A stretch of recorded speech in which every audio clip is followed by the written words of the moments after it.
Hello, everyone. My name is Lexi. Welcome back to Sincerely Self Podcast. Welcome if you're new. Did you guys notice it's just me this week? Hello, what? It's been just guests for a little bit over a month, which is so exciting. If you've been listening to the podcast for a while, when I first started, I was very adamant that we were going to have a lot of guests. I was just manifesting that for us. And now we've had quite a few guests at this point in time. Super exciting. But it's always fun when I just get to sit down with you guys. If you're watching this on the YouTube, we have a new background. It's pretty fun. I've moved. There's been a lot of changes. So I thought this would be a good, before we get into the episode, kind of just a debrief, also an introduction if you don't know me, because we have quite a few new listeners who have joined us over the last month. So, hello, my name is Alexis, but I like to go by Lexi or Lex. So, whichever one. And yeah, I'm the host of Sincerely Self Podcast. I'm 23 and my favorite drink is Dr. Pepper. And yeah, that's just a little bit about me. So, how have we been? It's been a lot has happened in the last few months. I made a website. If you do not follow the Sincerely Self Podcast Instagram, go and follow that, because if you have, then you already will know most of this stuff because I'm very active on there. But if you have not, it will be linked in the description of this episode wherever you're listening to it. So go and follow so that you don't miss out whenever we have a lot of guests and I don't get to update you guys. First, I made a website for Sincerely Self Podcast. It's beautiful. It's amazing. It took me a really long time. So make sure to go check that out. It's just sincerelyselfpodcast.com. Yeah, we've been able to have so many guests the last little bit, which has been very exciting. Also, if you are listening to the episodes, you would notice that there are some ads that are blocking your way in. Sorry about that, guys, but it's also really exciting that we get the opportunity to have ads on the podcast. So I'm very excited. I signed on to Radcast, the Radcast network, in February, but I have just recently, the last couple weeks, been getting onboarded onto it. Very exciting. I'm very excited to be exposed in that atmosphere and to introduce you guys all to it as well. Yeah, that's kind of, oh, I moved, which has been fun. That's kind of all that's really been new with me. I wanted to do an episode kind of talking about the importance of kind of like the wave of life, the importance of going through chapters, the importance of change, and why it has to be good and bad all the time. It can't always just be good, because I think a lot of the time, there's just the mindset of you can heal and then things are going to be better, and nobody talks that it's going to get bad again, and then it's going to get good again, and then it's going to get bad again. That's just how life goes. I think the point of life is to constantly be growing, constantly be changing, and constantly be challenged, really, because think of the moments that you've had the most growth, or the moments that have pushed you into that newer version of yourself. It's usually nothing easy. It's usually kind of the hardest things that have ever happened to you that end up doing that for you. Or it's kind of the hardest things you've been through that were your catalyst into your biggest blessing in your life, whether it's losing your job and then getting the opportunity to work at your dream job, or whether it's leaving a relationship and finding your fiance. Things have to fall apart before they can fall back together in a better way, but we're constantly changing, so that's why it has to happen over and over and over. And that can be looked at as a bad thing, knowing that things are never going to be perfect, or it can be looked at as a good thing, knowing that you're always going to have an opportunity for growth, and reminding yourself that it will always get better. You will make it through that hump. You will make it through that hard period, even if it felt like the most difficult thing you could have ever imagined.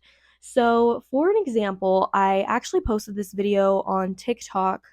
It would have been on what day of the week it is. On what day of the week it is? It's Tuesday, so this will be uploaded on Saturday. So on Tuesday this week, I uploaded a video on TikTok, kind of telling the story of how I started Sincerely Self Podcast. But I mean, I've told this story before, but it was really when I first started the podcast, and I didn't get into much detail about it, but I feel like it's such a good example of things have to fall apart before they can fall back together. And then they're going to fall apart again because this whole thing happened and I started the podcast and I was feeling in the groove, and then life falls apart and then it falls back together and then it falls apart. So right now I feel like I'm getting out of the falling out period. Things are starting to fall into a better place and I can see the light at the end of the tunnel. I can see the vision. I can see why it's happening, but I had to power through. And I had to power through the last few weeks. Honestly, since the beginning of the year, I've had to power through, and now I'm starting to see the light at the end of the tunnel. So, as I'm doing that, as I'm leaving this chapter of my life and entering a new one, it really just brings me back to this one. This one was such a prevalent chapter in my life. It's also the story of how Sincerely Self started. So, no better way than to tell it as an example for our story. So grab your popcorn if you're driving, keep those hands on the wheel. Keep those hands on the wheel. And if you're working, I hope your shift is going good. Lock in, ladies, it is story time. I haven't been able to do a story time in a while. So, picture me, I would say this kind of falling period begins when I'm 20 and I start going to therapy for the first time. Life altering, life changing, and it was such a catalyst in making me leave a lot of things in life. I left a relationship, I left a lot of friendships, and I started working on myself and on how I loved myself, which was a concept that was totally foreign to me. I remember when I started therapy, my therapist was like, I was telling her everything that was going on in my life, and the reasons I was going to therapy were not good. Like I was clearly struggling. And when we get to the end of our first session, she says, I think the first thing I want to work on is your self worth and the way that you view yourself. I think that's the first thing we need to touch on. And as soon as we started working on that, everything changed. So that's why I focus so much on self love on this podcast, because for me, it completely altered my whole life and it completely changed me as a person, honestly. So I start going to therapy, start going through all these changes, and I become obsessed with mindset work and with healing yourself and with meditation, affirmations, and self talk and self care. And it just became my whole life. That was all I was doing all the time. And it was amazing. And I think when you first get into self development and mindset and manifestation, it becomes all consuming for a while, and that's okay. It's because it's so exciting and it's still something I love, but literally all day, every day, that's all I would talk about. That's all I was doing. I was so in my self care, mental health era. Journaling every night, affirmations every morning and every night, meditation twice a day, breath work, all the things. And I started like going through like a good period, I would say. I'm making a lot of friends. I'm doing well. I'm loving life. I'm loving myself. And then it starts getting into a bad period. And I move into this townhouse that was double my rent I had been paying before. I was working two jobs at the time.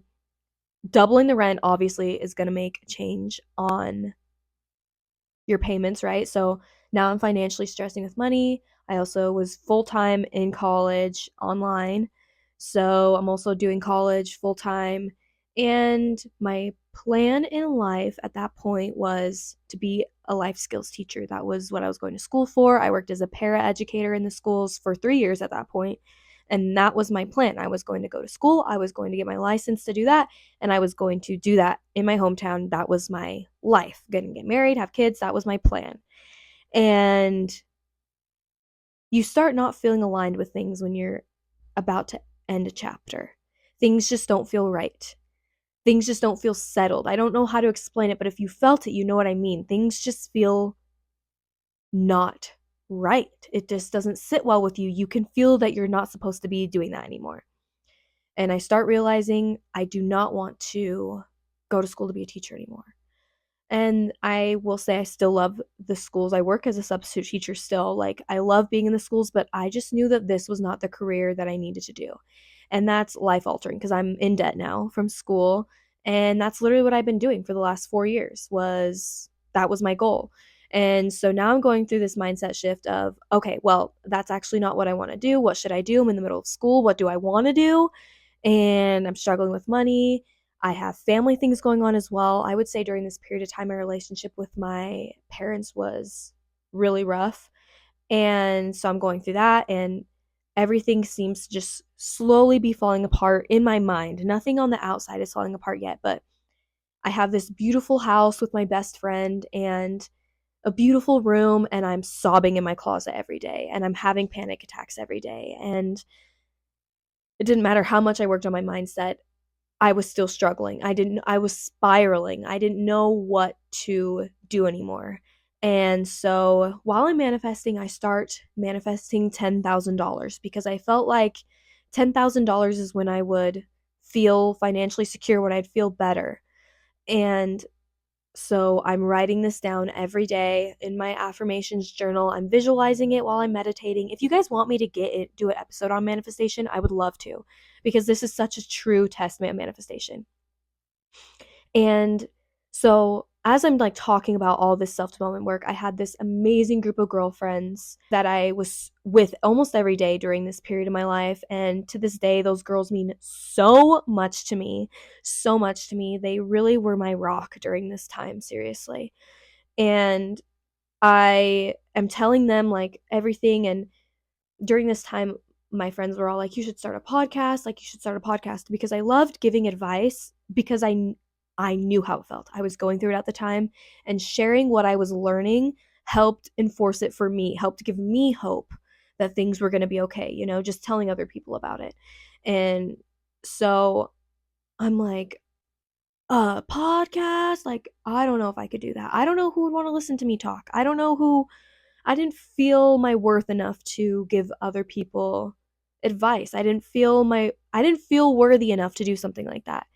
And so I I say like that would be fun, but I say it in a way of like I probably won't do it.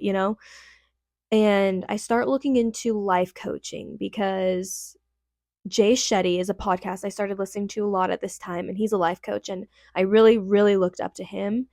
And I was just like, that sounds like a good a good thing for me, but I don't know how to get into it. I don't know if that's what I should do. I literally have no idea. I'm 21 and I have no idea what I'm going to do with the rest of my life. And I go to I think it was like a girls' Easter brunch. So it was around this time in 2023. And my friend Tay, she brings up the idea to all of our girlfriends that she's going to go move to North Dakota, where her family's from, and she's going to work on the oil rig, which is something that Tay has done before. She's a baddie. She's done it before. And she invites all of us to go, and she says you can make like $10,000. That piqued my interest, because that's the exact amount of money that I had been manifesting that I had no idea how I would get. And I'm like, okay, well, that's my answer. I know nothing about the oil rig at this point. No clue that it's even blue collar work. I had no idea what I was getting myself into. And I'm like, yes, I'm down. I'll go, because I have no idea what to do with my life. And so that conversation happened like April, May, and we didn't leave till July. So I had a few months to figure out my life. During that time, I have to move out of the townhouse that I'm in with my best friend, because I literally cannot afford it. I have to move back home, and just super mentally like, what am I doing with my life? One of my jobs, like my school job, was really draining me at the time, because I didn't feel aligned with it anymore. And so I'm just mentally like barely getting through every day. Like I'm literally crashing out every single day. And it's affecting every single relationship in my life. I'm starting to just like isolate myself. And I remember before I leave for the oil rig, I make a video in my car, and it's still up on my TikTok. And I'm just soberly honest of how I'm feeling, and how I don't know what I'm doing with my life, and how it's okay. And anyway, that video ends up doing pretty good, and a lot of my friends comment on it, and it just helps me get through the little bit until we get to the oil rig. So I moved to the oil rig. Keep in mind, I've never moved out of state. I've never gone without seeing my family for more than a week, and I've never lived farther than 15 minutes away from them, and from everyone that I know. And so we move to North Dakota to do this blue collar job. And we had Tay's family out there, and it's the craziest thing. Her mom's a life coach, and her mom was starting a podcast at the time. And I will have the link to her podcast in the description of this episode. She's amazing, amazing. I learned so much from Karen Ewing. She's amazing. And she is teaching me so much about life coaching, teaching me so much about how she's starting her podcast, her process for it, and it really encouraging me to start it while we are doing this job. And we're working like 5 to 5 every day pretty much because we're trying to make as much money as we can. So mentally, I'm like doing even worse, right? Because it's a hard job. Like it's a blue collar job. And I'd never done that. Never. And luckily I had Tay out there, and her and I had a lot of time to talk about our goals and our dreams and really figure our shit out. We both like really had to learn ourselves. And I decide that I want to do the podcast, and I come up with the name while me and Tay are literally working in the oil rig while we're on a shift. She helps me come up with the name Sincerely Self because I wanted it to be like a love letter to yourself. And so I come up with the idea, I decide I'm going to start the podcast, and I get home from the oil rig. I made the money and I moved out. I got a townhouse. And something that I had been manifesting without even realizing is I'm someone who's so big on personal time, like alone time and personal space and having my own space. Maybe it's just like being the oldest. I I'm really big on just being able to have my own space and being alone, having alone time. And I get this beautiful room. I find this beautiful room with amazing roommates. And anyway, I have this space where I can record and where I'm so big on like my skincare routine. I have a good place to do my skincare routine, like these little things that like I ended up manifesting. And I start Sincerely Self. And it was the scariest thing ever because I come from a pretty small town. Everybody knows each other here. Everybody knows each other here, and everybody talks about each other here. And of course, I worried so much about what all these people I grew up knowing would think about me being very, very vulnerable publicly. And I eventually got to the point where I was like, you know what? I don't care. I had to do affirmations a lot to help me feel worthy enough to do that. Like, I didn't feel like I had enough insight. I didn't feel like my voice was important enough to be doing something like that. So I would tell myself, like, I'm worthy of being seen. I'm worthy of helping people. My words help people. I'm able to help people heal. I'm able to help people with my words. And I'm able to create a good community. These are like the things that I'm telling myself, writing down repeatedly while I'm living in North Dakota. So when I moved home, mentally, I was doing a lot better, really. And yeah, I started Sincerely Self, and obviously things come in waves. I ended up taking like probably 4 or 5 months off from the podcast last year, and that even again strengthened my motivation to continue it. But yeah, that's kind of the story of how Sincerely Self podcast came to be. And something that I wanted to mention with this episode is with all the guests we've had at this point, we've had almost 20 guests at this point, you guys. And with all the guests, I've noticed a common theme of they have a plan, they have something that they're doing, and then all of a sudden it switches and it feels like everything is falling apart. And then it falls back together into something even more beautiful. So I think this is just take this as a reminder, this story of how Sincerely Self started. Take this as a reminder that when things are falling apart, they might just be falling back together in a better way. I know that sounds really cheesy, but I really believe that things have to fall apart before they fall back together in a better way. And it's going to happen multiple times, and that's okay. And it's supposed to be that way. It's supposed to happen, especially in your 20s. I think a lot of my audience is in their 20s, early 30s, and it's okay to be confused at this time, and it's okay to maybe start over. It's okay to start over anytime if you feel like you need to. But I'm going to end the episode here. I'm so glad we got a little episode where I could sit down with just you guys, have a little story time, and catch up on kind of how I've been, how you guys have been. Yeah, I'm super excited. This episode and all my episodes are now available literally on all podcast platforms, so you can check it out wherever. Also, remember that I do post these on YouTube where you can watch the video if you'd like. So make sure to go check out the YouTube as well, especially if you'd like to see my new setup for recording. And yeah, we have a lot more exciting guests coming up for the next 3 weeks. So be excited. I've already recorded all the episodes with the guests and they're amazing. They're amazing. I'm so excited for you guys to hear them. So make sure to subscribe to the YouTube. Make sure to follow the podcast wherever you're listening to it so then you'll be notified anytime I upload. Leave a 5 stars if you're enjoying Sincerely Self and follow the Instagram. Follow the Instagram so that you know what is going on and you're up to date. I love you guys. Thank you for listening. Thank you for listening every week. I really hope Sincerely Self has helped you in some way. If it has, tell me because that literally means the world to me. And that's the reason that I do what I do. So I hope you guys have an amazing next week because this is on Saturday. Have a good little Sunday reset tomorrow. Journal, do some self-care, and I'll see you guys next Saturday.